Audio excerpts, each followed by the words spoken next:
السلام علیکم ورحمۃ اللہ وبرکاتہ۔ الحمدللہ رب العالمین والصلاۃ والسلام علی سید المرسلین وصحبہ اجمعین۔ اللہم صلی علی سیدنا شفیعنا مولانا محمد بارک وسلم صلو علیہ صلاۃ وسلام علیک یا رسول اللہ، صلو علیہ صلاۃ وسلام علیک یا حبیب اللہ صلی اللہ تعالیٰ علیہ وآلہ وسلم۔ باب العلم انواریہ ایجوکیشنل سوسائٹی و جامعہ انواریہ کے زیر اہتمام تفسیر قرآن بنام تبیان القرآن، جو علامہ غلام رسول سعیدی صاحب کی لکھی ہوئی معرکۃ الآراء کی تصنیف ہے، اس کا سلسلہ وار درس جاری ہے۔ انشاءاللہ آج کا سبق ہم سورہ بقرہ آیت نمبر 16 سے شروع کریں گے۔ تو چلیے درس کا آغاز کرتے ہیں۔ بسم اللہ الرحمن الرحیم۔ اولئک الذین اشتروا الضلالۃ بالہدی فما ربحت تجارتهم وما كانوا مہتدین مثلهم كمثل الذی استوقد نارا فلما اضاءت ما حوله ذهب اللہ بنورهم وترکهم فی ظلمات لا یبصرون صم بکم عمی فہم لا یرجعون۔ یہ وہ لوگ ہیں جنہوں نے گمراہی کو ہدایت کے بدلہ میں خریدا، سو ان کی تجارت نفع بخش نہ ہوئی اور نہ یہ ہدایت یافتہ تھے۔ ان کی مثال اس شخص کی طرح ہے جس نے آگ روشن کی، اور جب اس کا ماحول روشن ہو گیا تو اللہ تعالیٰ نے ان کا نور بصارت سلب کر لیا اور ان کو اندھیروں میں چھوڑ دیا کہ وہ انہیں دیکھتے۔ بہرے ہیں، گونگے ہیں، اندھے ہیں، پس وہ ہدایت کی طرف رجوع نہیں کریں گے۔ اس جگہ خرید و فروخت کا حقیقی معنی مراد نہیں ہے، بلکہ مراد یہ ہے کہ انہوں نے ہدایت کے مقابلہ میں گمراہی کو اختیار کر لیا۔ ان کے سامنے قرآن کریم اور رسول اللہ کی پیش کردہ ہدایات بھی تھیں، اور اس کے مقابلہ میں یہودیت کے عارضی منافع بھی تھے، لیکن انہوں نے ہدایت کے بدلہ میں گمراہی کو اختیار کر لیا۔ اس تجارت میں ان کا راس المال بھی ضائع ہو گیا، کیونکہ ان کی فطرت میں ہدایت کو قبول کرنے کی جو استعداد اور صلاحیت تھی وہ بھی ضائع ہو گئی۔ اللہ تعالیٰ کا ارشاد ہے، ان کی مثال اس شخص کی طرح ہے جس نے آگ روشن کی، اور جب اس کا ماحول روشن ہو گیا تو اللہ تعالیٰ نے ان کا نور بصارت سلب کر لیا۔ سورہ بقرہ آیت نمبر 17۔ منافقین کے احوال کی پہلی مثال۔ علامہ ابن جریر لکھتے ہیں، قتادہ نے بیان کیا ہے کہ جب منافقین لا الہ الا اللہ کہتا ہے تو اس کے لیے دنیا میں روشنی ہو جاتی ہے، وہ مسلمانوں سے اپنی جان و مال کو محفوظ کرتا ہے، زکوٰۃ، صدقات اور مال غنیمت کے فوائد حاصل کرتا ہے، اور مسلمانوں میں نکاح کرتا ہے اور ان کا وارث ہوتا ہے، اور جب اس کو موت آتی ہے تو اسلام کے تمام ثمرات اور فوائد ختم ہو جاتے ہیں، کیونکہ وہ دل سے مسلمان نہ تھا۔ جامع البیان جلد نمبر 1 صفحہ نمبر 110 111۔ اللہ تعالیٰ کا ارشاد ہے، اور ان کو ظلمات میں چھوڑ دیا۔ سورہ بقرہ آیت نمبر 17۔ ظلمت اس چیز کو کہتے ہیں جو دیکھنے سے منع کرتی ہے۔ منافقوں کے لیے کئی ظلمات ہیں، ظلمت کفر، ظلمت نفاق اور ظلمت یوم قیامت۔ جس دن مومنوں کا نور ان کے آگے اور ان کی دائیں جانب چمک رہا ہوگا اور منافقوں کے سامنے اندھیرا ہوگا، یا اس سے مراد ہے گمراہی کی ظلمت، اللہ تعالیٰ کی ناراضگی کی ظلمت اور دائمی عتاب کی ظلمت۔ اس آیت میں اللہ تعالیٰ نے ان لوگوں کی مثال بیان کی ہے جن کو اللہ تعالیٰ نے ایک طرح کی ہدایت مہیا کی اور انہوں نے اس کو ضائع کر دیا اور جنت کو حاصل نہیں کیا۔ اس آیت کے عموم میں یہ منافق بھی داخل ہیں، کیونکہ انہوں نے کلمہ پڑھا لیکن کفر کو مخفی رکھنے اور اپنے شیطانوں کو موافقت کرنے کی وجہ سے اس کو ضائع کر دیا۔ اس آیت کے عموم میں وہ لوگ بھی داخل ہیں جو ایمان لانے کے بعد مرتد ہو گئے، اور اس آیت میں وہ بھی داخل ہیں جو مقام ارادت، یہ احوال سالک کی ابتدا ہے جس سے وہ نفسانی خواہشوں کو ترک کرتا ہے، راضی برضا الہی رہتا ہے، تو اس پر انوار الہیہ کا فیضان ہوتا ہے۔ اس کو مقام ارادت کہتے ہیں۔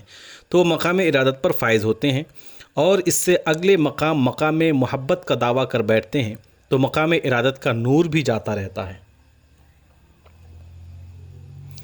اللہ تعالیٰ کا ارشاد ہے، بہرے ہیں، گونگے ہیں، اندھے ہیں، پس وہ ہدایت کی طرف رجوع نہیں کریں گے۔ سورہ بقرہ آیت نمبر 18۔ یعنی حق کو سننے سے بہرے ہیں، حق بولنے سے گونگے ہیں، اور حق دیکھنے سے اندھے ہیں۔ اللہ تعالیٰ نے کان اس لیے دیے ہیں کہ وہ حق سنیں، سو جس نے حق کو نہیں سنا وہ خواہ کان رکھتا ہو اللہ کے نزدیک بہرا ہے۔ اور زبان کلمہ حق بولنے کے لیے دی ہے، سو جس نے کلمہ حق نہیں بولا وہ خواہ زبان رکھتا ہو وہ اللہ کے نزدیک گونگا ہے۔ اور جس نے حق کو نہیں دیکھا وہ خواہ آنکھیں رکھتا ہے وہ اللہ کے نزدیک اندھا ہے۔ یہ لوگ اب اس ہدایت کی طرف نہیں لوٹیں گے جس کو ضائع کر چکے ہیں، اور اس گمراہی کو ترک نہیں کریں گے جس کو اختیار کر چکے ہیں۔ بسم اللہ الرحمن الرحیم۔ او کصیب من السماء فیہ ظلمات ورعد وبرق یجعلون اصابعهم فی آذانهم من الصواعق حذر الموت واللہ محیط بالکافرین یکاد البرق یخطف ابصارهم کلما اضاء لهم مشوا فیہ وَإِذَا أَظْلَمَ عَلَيْهِمْ قَامُوا وَلَوْ شَاءَ اللَّهُ لَذَهَبَ بِسَمْعِهِمْ وَأَبْصَارِهِمْ إِنَّ اللَّهَ عَلَى كُلِّ شَيْءٍ قَدِيرٌ۔ اور یا ان کی مثال ان لوگوں کی طرح ہے جو آسمان سے برسنے والی بارش میں گھرے ہوئے ہوں۔ اس بارش میں تاریکیاں، کڑک اور چمک ہو، اور کڑک سن کر جان کے خوف سے اپنی انگلیاں اپنے کانوں میں ٹھونس لیتے ہیں، اور اللہ کافروں کو گھیرے ہوئے ہے، لگتا ہے کہ بجلی ان کی بصارت اچک لے گی۔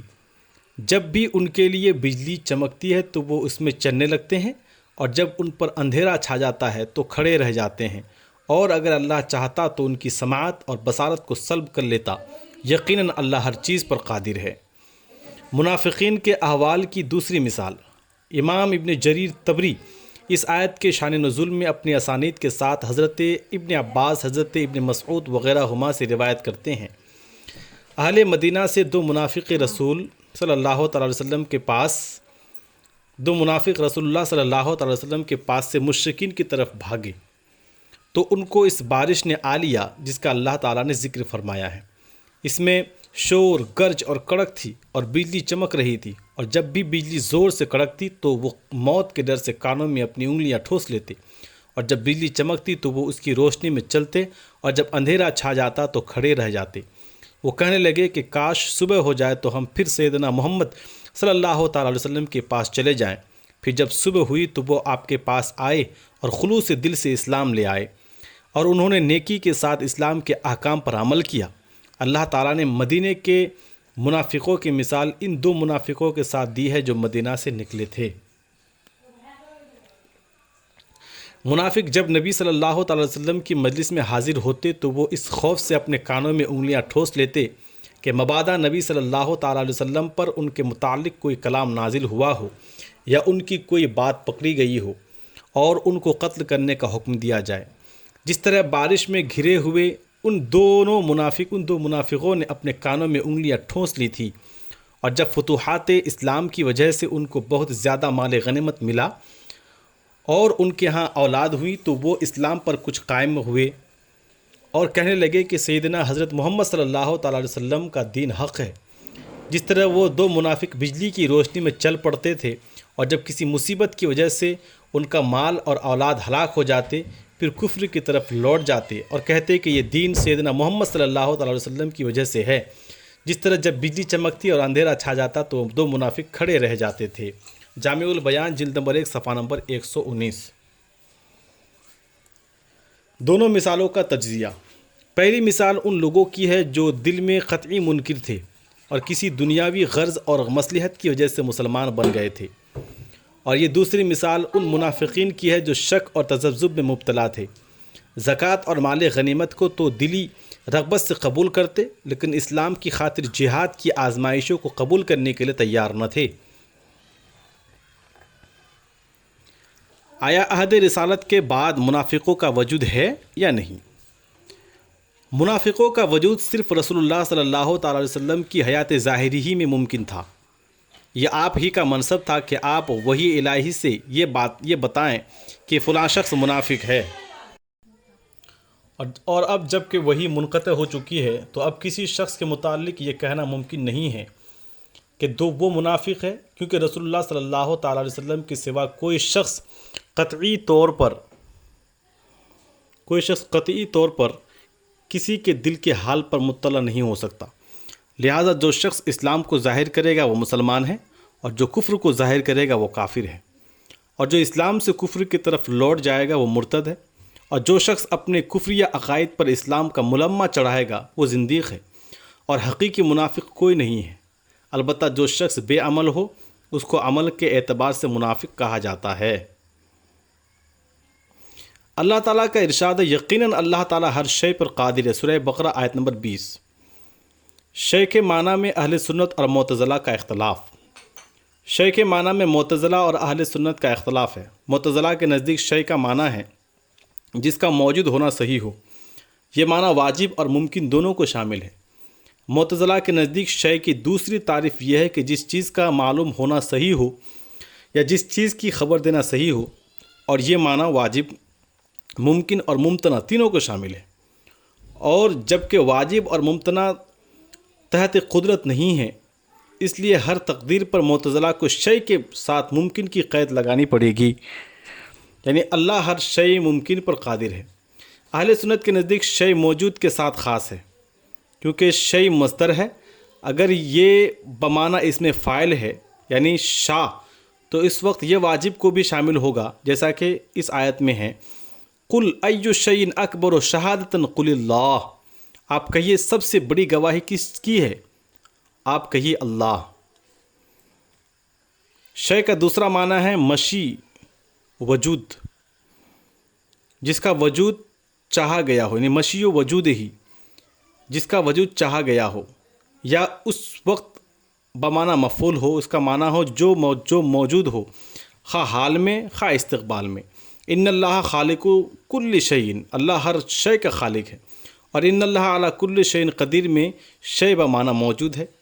خلاصہ یہ ہے کہ اللہ ہر موجود پر قادر ہے، خواہ وہ اب موجود ہو یا مستقبل میں۔ انوار التنزیل صفحہ نمبر 38۔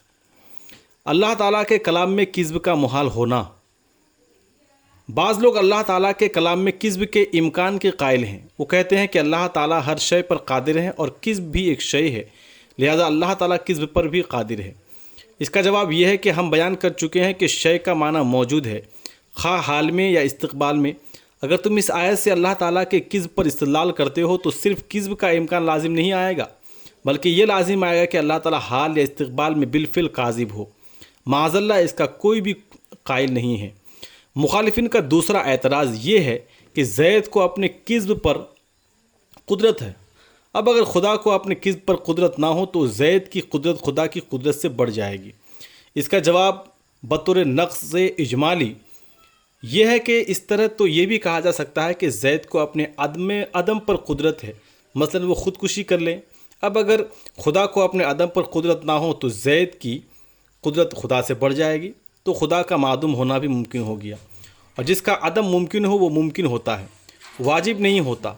اور اس کا دوسرا جواب بطور نقیض تفصیلی یہ ہے کہ زید کی قدرت کا خدا کی قدرت سے بڑھنا تب لازم آئے گا کہ جس پر زید کو قدرت ہے بے عینی ہی اسی چیز پر خدا کو قدرت نہ ہو، اور یہاں اس طرح لازم نہیں آتا، کیونکہ زید کو اس پر قدرت ہے کہ زید جھوٹ بولے، اور اس پر خدا کو بھی قدرت ہے کہ زید سے جھوٹ کا کلام صادر کرائے، بلکہ اصل میں خدا ہی کی قدرت ہے کہ زید کی قدرت تو مجازن ہے، اور جس پر خدا کو قدرت نہیں ہے کہ خدا سے جھوٹ صادر ہو، اس پر زید کو کب قدرت ہے؟ مغالطہ کی وجہ یہ ہے کہ معترض نے دونوں جگہ اپنے اپنے کے لفظ کو دیکھا، زید کو اپنے کذب پر قدرت اور خدا کو اپنے کذب پر قدرت، اور یہ نہیں غور کیا کہ زید کو اپنے کذب پر قدرت کا معنی ہے زید سے کذب کا صدور ہو، اور خدا کو اپنے کذب پر قدرت کا معنی ہے خدا سے کذب کا صدور ہو۔ اللہ تعالیٰ کی قدرت کے معنی کی تحقیق اور اس کے کذب کے محال ہونے پر دلائل۔ علامہ تفتازانی لکھتے ہیں، قادر وہ شخص ہے جو اگر چاہے تو کوئی کام کرے اور اگر چاہے تو وہ ترک کر دے۔ اس کا معنی یہ ہے کہ اس کو فعل اور ترک کے فعل کا اختیار ہو اور یہ اس کے لیے ممکن ہو، یعنی اگر اس کے لیے فعل کا داعی اور محرک ہو تو اس کے لیے فعل کرنا ممکن ہو، اور اگر اس کے لیے ترک کا باعث اور محرک ہو تو اس کے لیے ترک کرنا ممکن ہو۔ شرح المقاصد جلد نمبر 4 صفحہ نمبر 89۔ علامہ میر سید شریف لکھتے ہیں، قدرت وہ صفت ہے جس کی وجہ سے کسی زندہ شخص کے لیے اپنے ارادہ سے کسی فعل کا کرنا یا اس کا ترک کرنا ممکن ہو۔ عام لوگوں کے ذہنوں میں یہ اشکال ہوتا ہے کہ اگر اللہ تعالیٰ ظلم، جہل اور دیگر برائیوں پر قادر نہ ہو تو یہ اس کے علی الاطلاق قادر ہونے کے منافی ہے۔ اس کا جواب یہ ہے کہ یہ اشکال اس وقت لازم آتا ہے جب اللہ تعالیٰ کذب، ظلم اور جہل وغیرہ کا ارادہ کرتا اور ان کو وجود میں نہ لا سکتا، لیکن اللہ تعالیٰ کذب اور ظلم وغیرہ کا ارادہ نہیں کرتا کیونکہ اللہ تعالیٰ سبحان ہے، اور اس کی سبحان اور قدوس ہونے کا تقاضا یہ ہے کہ اس کے لیے برائی کا ارادہ کرنا محال ہو۔ اس لیے کذب پر قادر نہ ہونے سے اس کا عز لازم نہیں آتا۔ عز اس وقت ہوتا جب وہ کذب اور ظلم کا ارادہ کرتا اور ان کو وجود میں نہ لا سکتا۔ دوسرا جواب یہ ہے کہ عز اس وقت ہوتا جب کسی فعل کا ہونا ممکن ہوتا ہے اور پھر اس فعل کو وجود میں نہ لایا جا سکتا۔ جس طرح دوسرے خدا کو پیدا کرنا ممکن نہیں ہے، اللہ تعالیٰ کے ولد کا ہونا ممکن نہیں ہے، اللہ تعالیٰ کی زوجہ کا ہونا ممکن نہیں ہے، اللہ تعالیٰ کا پیدا ہونا یا اس کا مرنا ممکن نہیں ہے، اسی طرح اللہ تعالیٰ کا جھوٹ بولنا اور اس کا ظلم کرنا بھی ممکن نہیں ہے۔ اور چونکہ یہ تمام امور ممکن نہیں ہیں، اس لیے ان پر اللہ تعالیٰ کے قادر نہ ہونے سے اس کا عز لازم نہیں آتا۔ رہا یہ کہ اللہ تعالیٰ کا کذب کیوں ممکن نہیں، اس کی دلیل یہ ہے کہ اللہ تعالیٰ کی ہر صفت قدیم ہے، کیونکہ اگر اللہ تعالیٰ کی کوئی صفت حادث ہو تو وہ محل حوادث ہوگا، اور محل حوادث خود حادث ہوتا ہے، اور جب کذب قدیم ہوگا تو پھر اللہ تعالیٰ صدق سے متصف نہیں ہو سکتا، کیونکہ صدق تو کذب کی نقیض ہے۔ لہٰذا اگر صفت کذب کے ہوتے ہوئے اللہ تعالیٰ صدق سے متصف ہو تو اجماع نقیضین لازم آئے گا، اور یہ محال ہے، اور اللہ تعالیٰ صدق سے متصف ہے کیونکہ قرآن مجید میں ہے وَمَنْ أَصْدَقُ مِنَ اللَّهِ حَدِيثًا، سورہ نساء آیت نمبر 87، اور اللہ تعالیٰ سے زیادہ کون صادق ہے۔ خلاصہ یہ ہے کہ اللہ تعالیٰ صادق ہے اور اس کا صدق قدیم ہے، اور کذب صدق کے زوال کا نام ہے، اور اس کا صدق زائل نہیں ہو سکتا کیونکہ وہ قدیم ہے، اس لیے اللہ تعالیٰ کاذب ہو نہیں سکتا، صدق جا نہیں سکتا اور کذب آ نہیں سکتا۔ نیز ہم اس سے پہلے علامہ بیضاوی کے حوالے سے بیان کر چکے ہیں کہ ان اللہ علی کل شیء قدیر کا معنی ہے اللہ تعالیٰ ہر اس چیز پر قادر ہے جس کو وہ موجود کرنے کا ارادہ فرمائیں، اور اللہ تعالیٰ اس چیز کا ارادہ فرمائے گا جو اس کے سبحان اور قدوس ہونے کے خلاف نہ ہو۔ کذب اور ظلم میں یہ صلاحیت نہیں ہے کہ وہ اللہ تعالیٰ کے ارادہ کے تحت آ سکیں، اس لیے وہ اس کی قدرت کے تحت نہیں ہے۔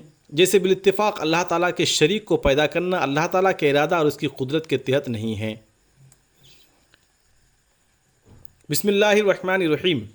یا ایھا الناس اعبدوا ربکم الذی خلقکم والذین من قبلکم لعلکم تتقون۔ اے لوگو اپنے رب کی عبادت کرو جس نے تمہیں اور تم سے پہلے لوگوں کو پیدا کیا، اس امید پر کہ تم متقی پرہیزگار بن جاؤ۔ الذی جعل لکم الارض فراشا والسماء بناء وانزل من السماء ماء فاخرج به من الثمرات رزقا لکم فلا تجعلوا للہ اندادا وانتم تعلمون۔ جس نے تمہارے نفع کے لیے زمین کو فرش اور آسمان کو چھت بنایا، اور آسمان سے پانی نازل کیا، اور پانی سے تمہارے رزق کے لیے کچھ پھل پیدا کیے، لہٰذا تم اللہ کے لیے شرکا نہ بناؤ جبکہ تم جانتے ہو۔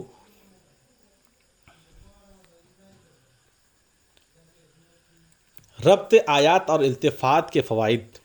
اللہ تعالیٰ نے سورہ بقرہ کے شروع سے یہاں تک مومنین، کفار اور منافقین کا ذکر فرمایا ہے، اور ان میں سے ہر ایک کے خواص کا ذکر فرمایا ہے کہ مومنین نے قرآن مجید کی ہدایت سے نفع اٹھایا، عیب پر ایمان لائے، نماز پڑھی اور خدا کی راہ میں مال خرچ کیا، اور دنیا اور آخرت میں فلاح پائی۔ کفار نے کفر پر اصرار کیا، ان کی ضد اور عناد کی وجہ سے ان لوگوں کے دلوں پر مہر لگا دی گئی، اور ان کے لیے آخرت میں دردناک عذاب ہے۔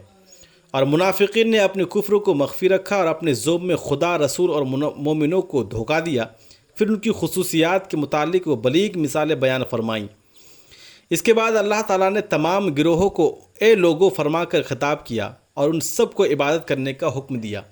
پہلے ان کا غائب کے صیغوں کے ساتھ ذکر فرمایا اور پھر ان سے بالمشافہ خطاب فرمایا تاکہ سننے والوں کا ذہن بیدار اور متوجہ رہے اور ان کی رغبت اور شوق میں اضافہ ہو، اور اس پر تنبیہ ہو کہ عبادت ایک محترم بشان فعل ہے۔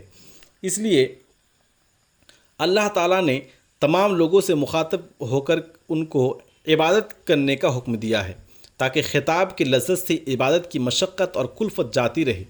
ہم اس سے پہلے سورہ فاتحہ کی تفسیر میں عبادت کا معنی بیان کر چکے ہیں، جس کا خلاصہ یہ ہے کہ اعتقاد الوہیت کے ساتھ کسی کی تعظیم اور اطاعت کرنا، یا نفس کی خواہش کے خلاف اپنے رب کی تعظیم کے لیے مکلف کا کوئی کام کرنا عبادت ہے۔ باوجود اللہ تعالیٰ کے قرب کے یا ایھا الناس سے ندا کرنے کی توجیہ۔ عربی زبان میں بعید شخص اور دور والے کو ندا کرنے کے لیے یا کا لفظ استعمال ہوتا ہے، اور قریب والے اور نزدیک شخص کو ندا کرنے کے لیے ای کا لفظ استعمال ہوتا ہے، اور بعض اوقات قریب شخص کو بعید کے قائم مقام کر کے اس کو بھی یا کے ساتھ ندا کی جاتی ہے۔ کبھی کسی کی عظمت کی وجہ سے بعد رتبہ کو بعد مقام کے مرتبہ میں نازل کرتے ہیں، جسے دعا کرنے والا یا اللہ کہتا ہے، اور کبھی کسی غفلت کی وجہ سے اس کو بعید قرار دیتے ہیں، جسے اللہ تعالیٰ فرماتا ہے یا ایھا الناس، اور کبھی اس اعتبار سے کہ واجب اور قدیم کے مقابلہ میں ممکنات اپنے حدوث اور امکان کی وجہ سے انتہائی پستی اور بعد میں ہیں، جیسے قرآن مجید میں یا سما یا ارض یا جبال یا نار وغیرہ کی ندا ہے۔ اللہ تعالیٰ تمام لوگوں سے ان کی شہ رگ سے بھی زیادہ قریب ہے۔ اس کے باوجود اللہ تعالیٰ نے یا ایھا الناس فرمایا، اس لیے کہ تمام لوگ اپنی غفلت یا اپنے امکان اور حدوث کی وجہ سے اللہ تعالیٰ سے بعید ہیں۔ یا ایھا الناس سے سورہ بقرہ کے مدنی ہونے پر اعتراض کا جواب۔ علامہ خفاجی لکھتے ہیں، امام بزاز نے اپنے مسند میں، امام حاکم نے مستدرک میں، اور امام بیہقی نے دلائل النبوہ میں اپنی اپنی سندوں سے روایت کیا ہے کہ حضرت عبداللہ ابن مسعود رضی اللہ تعالیٰ عنہ نے بیان فرمایا، جس صورت میں یا ایھا الناس ہو وہ مکی ہے، اور جس صورت میں یا ایھا الذین آمنوا ہو وہ مدنی ہے۔ اس لحاظ سے یہاں پر یہ اشکال ہے کہ یہ صورت مدنی ہے اور اس میں یا ایھا الناس سے خطاب ہے۔ اس کا جواب یہ ہے کہ ان کی مراد یہ ہے کہ جس صورت میں فقط یا ایھا الناس ہو وہ مکی ہوتی ہے، اور اس صورت میں یا ایھا الناس کے علاوہ یا ایھا الذین آمنوا سے بھی متعدد جگہ خطاب ہے۔ نیز ایک اور قاعدہ یہ ہے کہ جس صورت میں منافقین کا ذکر ہو وہ صورت مدنی ہوتی ہے، لہذا روایت اور درایت کے لحاظ سے اس صورت کا مدنی ہونا متعین ہے، اور علامہ بیضاوی وغیرہ کا اس قاعدہ پر اعتراض کرنا عدم تدبر پر مبنی ہے۔ عنایت القاضی جلد نمبر 2 صفحہ نمبر 6۔ مومنین، کفار اور منافقین کے علاوہ عبادت کے حکم کا الگ الگ معنی۔ اس آیت میں مومنین، کفار اور منافقین کو عبادت کرنے کا حکم دیا ہے۔